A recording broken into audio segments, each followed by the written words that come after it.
Straight of Hormuz में ईरानी सेना की आक्रामकता को लेकर खबर, जहां चेतावनी के तौर पर हवा में मिसाइल दागी गई है और अमेरिकी युद्धपोतों को चेतावनी दी गई।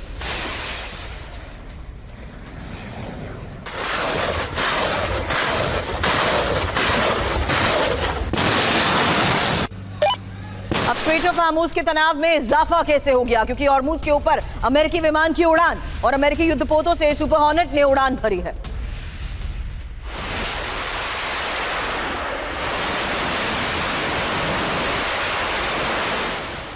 ईरान ने अमेरिका को सीधी धमकी दी है। बड़ी खबर बता दें, स्ट्रेट ऑफ हार्मूज से कोई भी जहाज नहीं गुजरेगा और हॉर्मूज से गुजरने के लिए ईरानी फोर्स की अनुमति भी जरूरी। वहीं IRGC ने यूएस के दावों को अब खारिज कर दिया है। हॉर्मूज से कोई जहाज नहीं गुजरा। हॉर्मूज से कमर्शियल जहाज या तेल टैंकर नहीं गुजरे। यूएस ने 2 कमर्शियल जहाज गुजरने का दावा किया था। और बड़ी खबर है, मिडिल ईस्ट में फिर जंग की आहट, जहां अमेरिकी सैन्य विमानों की हलचल बढ़ चुकी है और पश्चिम एशिया में कई यूएस विमान भी दिखे हैं। हालांकि स्ट्रेट ऑफ हार्मूज पर ईरान अमेरिका में बढ़ती टेंशन के बीच आज की एक और बड़ी खबर, जिससे एक बार फिर से जंग की आहट और अमेरिकी सैन्य विमानों की बढ़ती हलचल। फिलहाल इसके बारे में क्या डिटेल सामने आई है? अमेरिका की तैयारियों को लेकर तो दावे, लेकिन अब ये डिप्लॉयमेंट और ये मूवमेंट किस बात का संकेत? क्योंकि पश्चिम एशिया में यूएस की ये एक और बड़ी मूवमेंट, फिर होगी ईरान से जंग। आसमान में बड़ी हलचल, खबर जानिए। जहां एयरफोर्स के विमानों की आवाजाही बढ़ चुकी है और यूएस के एयरफोर्स के विमानों की आवाजाही जिस तरीके से बढ़ी है, पश्चिम एशिया में 27 से ज्यादा विमान दिखे हैं। यूएई, कतर और सऊदी अरब के ऊपर भी नजर आए। जॉर्डन और लाल सागर के रास्ते विमान दिखे हैं। सबसे बड़ी बात यह है कि फाइटर जेट, फ्यूल टैंकर, निगरानी विमान एक साथ दिखे हैं और अमेरिकी युद्धपोत पर हमले के दावे के बाद विमान दिखे हैं। यूएई ने सीज फायर के बाद पहली बार अलर्ट भी जारी किया है। राठौड़ सर, खबरें बहुत हैं और जिस लिहाज से हमलों को अंजाम यूएई के पर दिया गया, उसको लेकर सवाल करने से पहले अमेरिका की तरफ से बढ़ती इस हलचल को समझाइए सर, क्योंकि इस तरीके की हलचल के बीच फाइटर जेट, फ्यूल टैंकर, निगरानी विमान जिस तरीके से साथ दिखे हैं, यूएस की इस तैयारी को क्या एग्जीक्यूट करने का काउंटडाउन शुरू हो चुका है? जी हाँ सुरभि, आपने सही कहा। खबरें बहुत हैं, तैयारियां भी बहुत हो चुकी हैं और 8 अप्रैल से लेकर के आज 5 मई तक का वक्फा दोनों पक्षों ने इसको इस्तेमाल किया है अपनी तैयारियों में। ये सभी को इसका अंदेशा था कि हॉर्मूज इस बार फ्लैश पॉइंट बनेगा और वो बन गया। ईरान ने फुजेरा पर अटैक करके, ओमान के ऊपर भी अटैक करके जो कार्य किया है, जिससे अब यह युद्ध आगे ही बढ़ सकता है। अभी अमेरिका ने अपनी तैयारी पूरी कर ली है, इजराइल तैयार है और सबसे बड़ी बात है कि शांति प्रस्ताव जो हैं वो दोनों तरफ से वो कूड़ेदान में ही फेंके जा रहे हैं। राठौड़ सर, आपने कहा इजराइल की भी पूरी तैयारी है, अमेरिका कभी भी हमला कर सकता है, इसलिए आगे सवाल आपसे कि क्या अब ईरान से युद्ध विराम तोड़ सकता है इजराइल? और युद्ध की तैयारी में जिस तरीके से इजराइल जुटा है, बड़ी खबर है, हॉर्मूज में तनाव बढ़ने के बाद इजराइल अलर्ट है और किसी भी ईरानी हमले का जवाब दिया जाएगा। इजरायली मीडिया हाउस का न्यूज के हवाले से फिलहाल इजराइल की इसी तैयारी और जवाबी तैयारी को लेकर क्या दावा किया जा रहा है, सुनिए। ये एक और बड़ी खबर है, जहां इजराइल को अमेरिका से हरी झंडी मिलने का इंतजार है और जंग की तैयारी में जिस तरीके से इजराइल जुटा है, जंग शुरू करने के पक्ष में तो इजराइल है। इजराइल ने टारगेट्स की लिस्ट भी बना रखी है। इजराइल को ट्रंप के आदेशों का भी इंतजार है। हालांकि जंग फिर से शुरू होने की वजह भी समझिए, जहां यूएई में हमले के बाद स्थिति बिगड़ चुकी है और स्ट्रेट ऑफ हार्मूज में तनाव भी चरम पर पहुंच चुका है। हार्मूज स्ट्रेट में ईरान की टैक्स वसूली और परमाणु समझौते को तैयार नहीं है ईरान, लेकिन इस बीच ईरान ने कंट्रोल जोन, नया कंट्रोल जोन घोषित कर दिया है और स्ट्रेट ऑफ हार्मूज में स्मार्ट कंट्रोल जोन घोषित किया गया है। तो पूरी तरीके से कंट्रोल का दावा तो किया जाता है, लेकिन ईरान ने अब ये नया स्मार्ट कंट्रोल का जो ऐलान किया है, IRGC ने दक्षिणी और पश्चिमी सीमा तय की है, यही खबर है। यूएस सैन्य बलों को हॉर्मूज से दूर रहने की इस वार्निंग को लेकर ही राठौड़ सर अगला सवाल आपसे, उससे पहले ये इंफॉर्मेशन, क्योंकि स्ट्रेट ऑफ हार्मूज में ईरान के इस कंट्रोल जोन की खबर यह है कि दक्षिणी सीमा की अगर बात करें तो ये ईरान के माउंट मुबारक से यूएई के फुजेरा तक है। वहीं पश्चिम सीमा के लिए ईरान ने अपने केशम द्वीप से यूएई के अल कुवैन तक अपने कंट्रोल जोन का दावा किया है। यानी इस क्षेत्र में ईरान की अनुमति के बीच जहाजों की आवाजाही पर मनाही है। ईरान ने क्या कहा है, जल्द ये भी जानिए कि बिना किसी बातचीत के हॉर्मूज से ना गुजरे जहाज, सैन्य बलों की आवाजाही के लिए अनुमति जरूरी, अमेरिकी युद्धपोतों को नहीं गुजरने दिया जाएगा और हॉर्मूज में किसी भी हालात से निपटने के लिए तैयार हैं। जबकि डोनाल्ड ट्रंप ये कह चुके हैं कि प्रोजेक्ट फ्रीडम शुरू करेंगे, फंसे जहाजों को मुक्त कराने में मदद भी करेंगे। अब राठौर सर, क्या वाकई ये पॉसिबल है कि अमेरिका इस हालात के बीच में, जहां ईरान भी बड़ी चेतावनियां दे चुका है, वो एक सिक्योरिटी जोन ऐसा प्रोवाइड कर सके कि हर एक जहाज को अमेरिका आसानी से निकलने का एक पैसेज दे सके, एक सेफ पैसेज प्रोवाइड करा सके? क्या अमेरिका उस लेवल पर कवर दे पाएगा? देखिए सुरभि, जो स्ट्रेट ऑफ हॉर्मूज है उसके ऊपर आईआरजीसी का नियंत्रण है। उसने वो पैसेज को और सकरा कर दिया है। और जो आपने बात कर रहे थे दक्षिणी और पश्चिमी सीमा की, हाँ। वो ईरान नहीं चाहता कि जास्क द्वीप के आसपास भी उसके कोई भी अमेरिका के जहाज आए। आपको याद हो कि एक फ्रिगेट के ऊपर अटैक भी किया है उन्होंने जास्क के पास। जास्क खर्ग आइलैंड की तरह एक वहां पर ऑयल टर्मिनल है ईरान का। बहरहाल अभी जो उन्होंने किया है, हॉर्मूज को सकरा कर दिया है ताकि जानबूझ करके सारे जहाजों को ईरान की परमिशन के बाद ही गुजरने दिया। जहां तक बात कर रहे हैं अमेरिका के इस प्रोजेक्ट की, फ्रीडम की, कि वो हम पर्शियन गल्फ से जहाजों को निकालेंगे, तो आपको ये बता दूं कि 2000 से ज्यादा जहाज अभी भी फंसे हुए हैं और 28 फरवरी से फंसे हुए हैं। शिपिंग में अगर इतने ज्यादा जहाज इनएक्टिव खड़े रहे तो शिपिंग कंपनियां एक दिन इंसॉल्वेंसी के लिए फाइल कर देंगी, उनका दिवाला निकल जाएगा और वो लगभग हो रहा है। तो यहां पर ईरान ने जो कमजोर पकड़ रखी पूरी दुनिया की, देखें अमेरिका कैसे छुड़ाता है, क्योंकि अमेरिका फुल फ्लेश जंग में हॉर्मूज के आसपास अपनी नेवी रखना पसंद नहीं करेगा, क्योंकि उसके हाई वैल्यू एसेट्स जो एयरक्राफ्ट कैरियर्स हैं, डिस्ट्रॉयर्स हैं, अगर वो ईरान के एंटी शिप मिसाइल्स की जद में आ गए तो बहुत ज्यादा नुकसान होगा और बेइज्जती होगी। बिल्कुल सर, लेकिन इस बीच एक और सबसे बड़ी खबर है, क्योंकि ईरान अब 1 साल के अंदर परमाणु हथियार बना सकता है और अमेरिकी खुफिया एजेंसीज के हवाले से इस खबर को लेकर दावा किया जा रहा है कि ईरान का यूरेनियम पूरी तरीके से सुरक्षित है। हालांकि ईरान से टेंशन के बीच जो बड़ी खबर आ रही है उसके मुताबिक हॉर्मूज अब यूएस सेंटकॉम के कमांडर पहुंच चुके हैं, सैन्य तैयारियों का भी जायजा ले रहे हैं। वहीं देखिए किस तरीके से अब ईरान के परमाणु कार्यक्रम जारी रह सकता है, यह यूएस खुफिया एजेंसी की तरफ से दावा किया जा रहा है। और ईरान की इसी न्यूक्लियर तैयारी को लेकर बड़े सवाल भी उठते आए हैं, क्योंकि इससे पहले जून में जब हमलों को अंजाम दिया गया तो डोनाल्ड ट्रंप, अमेरिका ने दावा किया कि उसके यूरेनियम को खत्म कर दिया गया है और बहुत हद तक न्यूक्लियर साइट्स को नुकसान पहुंचाया गया है। लेकिन अब खबर यही है कि जंग के बाद यूएस खुफिया एजेंसीज ये दावा कर रही हैं कि ईरान का न्यूक्लियर यूरेनियम पूरी तरीके से सुरक्षित है और ईरान के पास यूरेनियम का पर्याप्त भंडार भी है। ये बड़ा दावा किया जा रहा है। 9 से 12 महीने में अब परमाणु हथियार बना सकता है ईरान, यही इस वक्त एक और सबसे बड़ी खबर है। ईरान अब 1 साल के अंदर परमाणु हथियार बना सकता है और अमेरिकी खुफिया एजेंसीज के हवाले से इस खबर को लेकर दावा किया जा रहा है कि ईरान का यूरेनियम पूरी तरीके से सुरक्षित है। हालांकि ईरान से टेंशन के बीच जो बड़ी खबर आ रही है उसके मुताबिक हॉर्मूज अब यूएस सेंटकॉम के कमांडर पहुंच चुके हैं, सैन्य तैयारियों का भी जायजा ले रहे हैं। वहीं देखिए किस तरीके से अब ईरान के परमाणु कार्यक्रम जारी रह सकता है, यह यूएस खुफिया एजेंसी की तरफ से दावा किया जा रहा है। और ईरान की इसी न्यूक्लियर तैयारी को लेकर बड़े सवाल भी उठते आए हैं, क्योंकि इससे पहले जून में जब हमलों को अंजाम दिया गया तो डोनाल्ड ट्रंप, अमेरिका ने दावा किया कि उसके यूरेनियम को खत्म कर दिया गया है और बहुत हद तक न्यूक्लियर साइट्स को नुकसान पहुंचाया गया है। लेकिन अब खबर यही है कि जंग के बाद यूएस खुफिया एजेंसीज ये दावा कर रही हैं कि ईरान का न्यूक्लियर यूरेनियम पूरी तरीके से सुरक्षित है और ईरान के पास यूरेनियम का पर्याप्त भंडार भी है। ये बड़ा दावा किया जा रहा है। 9 से 12 महीने में अब परमाणु हथियार बना सकता है ईरान, यही इस वक्त एक और सबसे बड़ी खबर है। साथ ही अमेरिका के 2 डिस्ट्रॉयर अब फारस की खाड़ी में पहुंचे। खबर आ रही है जो खाड़ी में फंसे जहाजों की ये मदद करेंगे और हॉर्मूज से होकर अमेरिकी डिस्ट्रॉयर गुजरेंगे। ईरानी हमलों को बेअसर भी किया है। हालांकि यही इस वक्त एक्सपर्ट से सवाल कर रहे थे कि स्ट्रेट ऑफ हॉर्मूज को लेकर अभी तक नाकेबंदी, लेकिन अब जिस स्तर पर ईरान ने इसे टारगेट करते हुए पूरे कंट्रोल का दावा कर रखा है, क्या यूएस एक एक जहाज को एक सेफ एग्जिट देते हुए कवर दे पाएगा। लेकिन फिलहाल खबर यही है कि हॉर्मूज से यूएस डिस्ट्रॉयर गुजरे हैं और ईरानी नाकेबंदी बेअसर रही, क्योंकि यूएस नेवी के 2 डिस्ट्रॉयर फारस की खाड़ी में पहुंचे। यूएस ट्रक्सटन और यूएस मैसन की खाड़ी में एंट्री और ईरानी नाकेबंदी को तोड़ते हुए ही ये फारस की खाड़ी में पहुंचे। अब ईरानी हमलों से अमेरिकी डिस्ट्रॉयर को नुकसान नहीं हुआ और जहाजों की सुरक्षित निकासी में मदद डिस्ट्रॉयर करेंगे। 2 महीने से ज्यादा वक्त से खाड़ी में ये जहाज फंसे हुए थे। अब ईरान से बढ़ती टेंशन के बीच खबर है, straight of Hormuz US CENTCOM के कमांडर पहुंचे, जो बात थोड़ी देर पहले मैंने आपको बताई।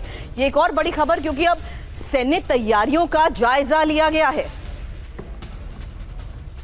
तो अलर्ट मोड पर यूएस आर्मी है और ये साफ हो चुका है इस तैयारी के साथ कि एक सीमित लेकिन एक और ऑपरेशन और बड़े ऑपरेशन को अंजाम देने की ही ये तैयारी है। फिलहाल अलर्ट मोड पर किस तरीके से है यूएस आर्मी, जानिए।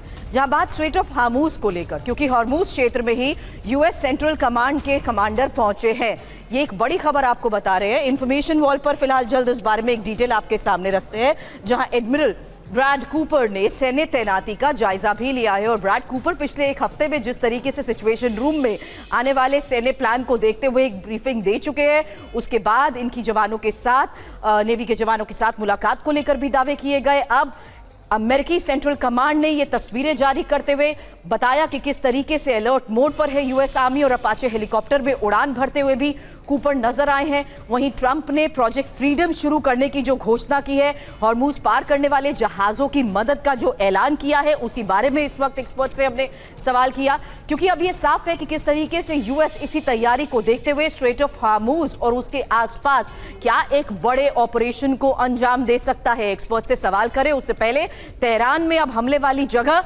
TV9 पहुंचा और तेहरान की 2 यूनिवर्सिटी पर मार्च में हमला हुआ था।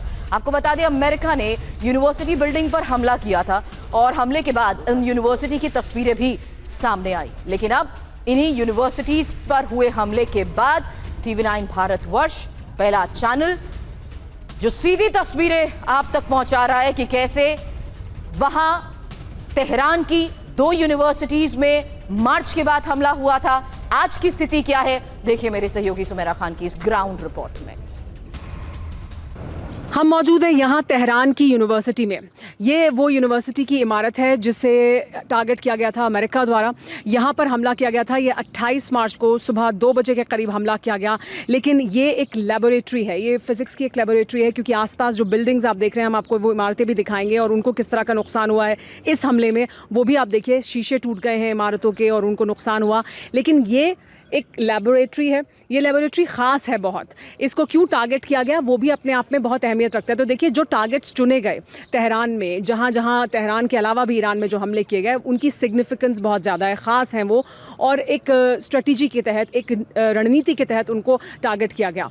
इसको आइए हम समझाएंगे आपको। हमारे साथ एक छात्र हैं, वो भी जुड़ेंगे, उनसे हम बात करेंगे और फिर आपको दरअसल समझ आएगा कि इस इमारत को क्यों इस तरह से टारगेट किया गया इन तमाम इमारतों के बीच।